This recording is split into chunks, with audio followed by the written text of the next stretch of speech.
Cette structure est une sculpture de l'architecte espagnol Santiago Calatrava.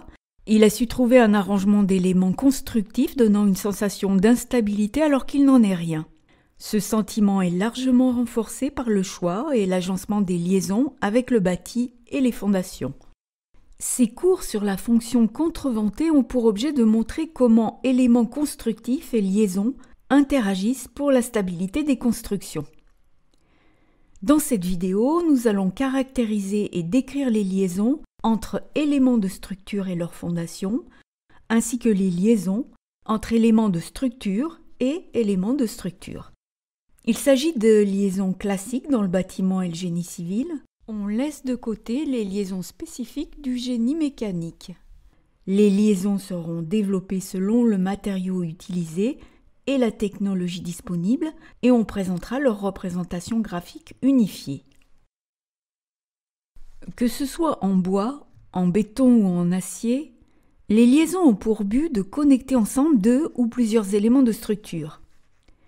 Les assemblages peuvent être relativement simples, comme par exemple ici, dans la filière acier, une traverse et un poteau.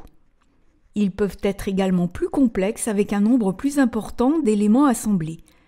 Ces liaisons sont dites structure-structure. Les liaisons ont aussi pour but de connecter la structure aux fondations. Ici, la structure en acier est connectée à la fondation via un dispositif d'appui. Ces liaisons sont dites sol-structure. De même, pour les constructions bois, ici une charpente traditionnelle du XIIIe, on peut identifier des liaisons structure-structure et des liaisons sol-structure.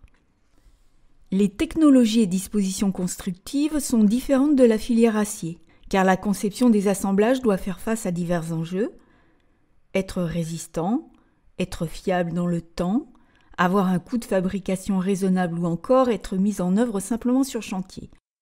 Il en sera de même pour la filière béton, où on peut identifier à nouveau les liaisons structure-structure et des liaisons structure-sol.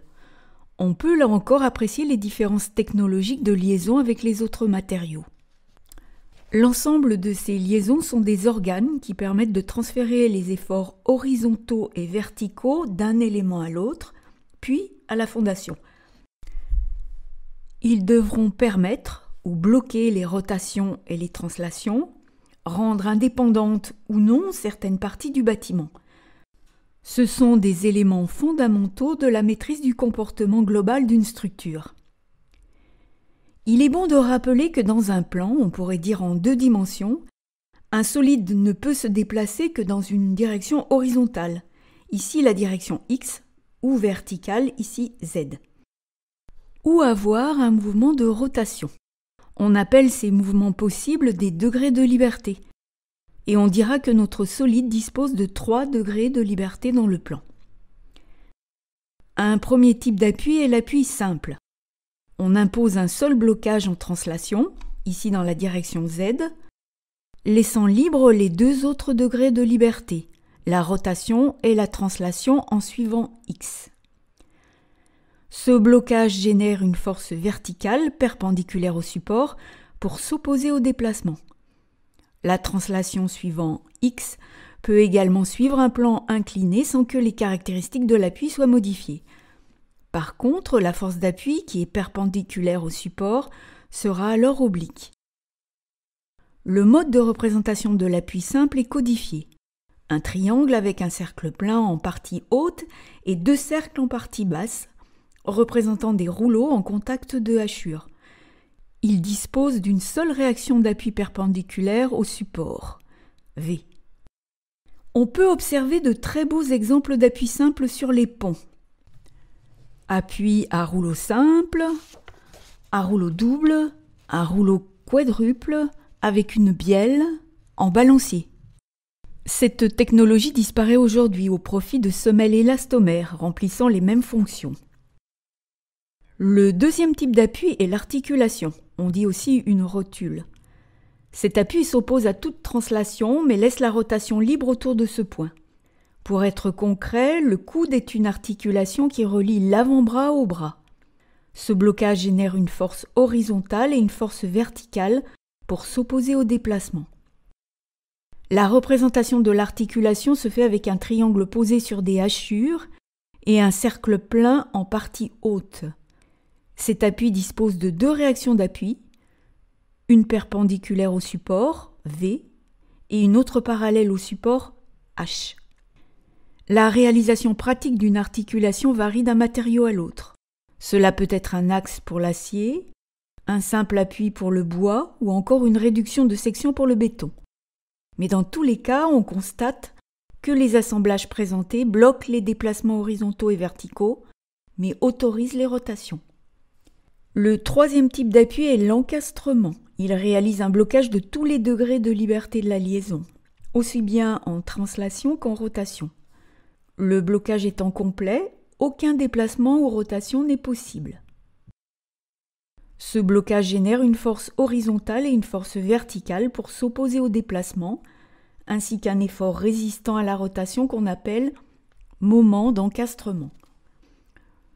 Le support peut être horizontal, on est alors en présence d'un poteau, mais il peut être aussi vertical, on sera en situation de console comme pour un balcon.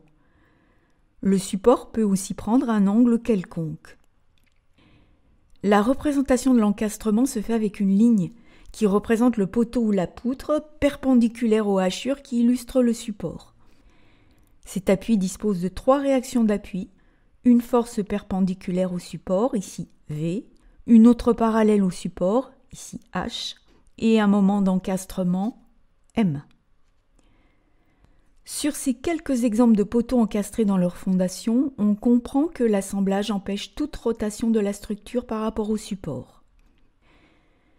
Ce type d'assemblage est coûteux, car il est complexe à réaliser et ne doit être prescrit que si cela est vraiment nécessaire. Nous nous intéressons maintenant aux liaisons entre éléments de structure. Les 3 types de liaisons que nous venons de présenter, appui simple, articulation et encastrement, sont utilisés. Leur réalisation est très dépendante du matériau et des méthodes de construction. Il existe donc des dispositions constructives extrêmement variées qui autorisent plus ou moins de liberté au déplacement ou aux rotations. Les représentations schématiques pour les liaisons entre éléments de structure sont différentes de celles avec le sol. Les lignes signifient les barres. Pour l'appui simple, les barres ne sont pas jointives.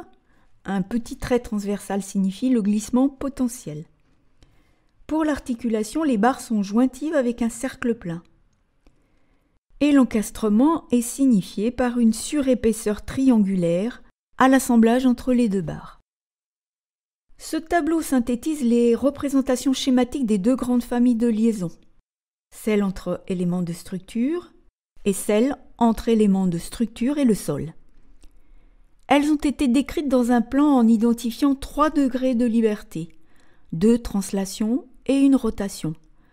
On pourrait généraliser en 3D.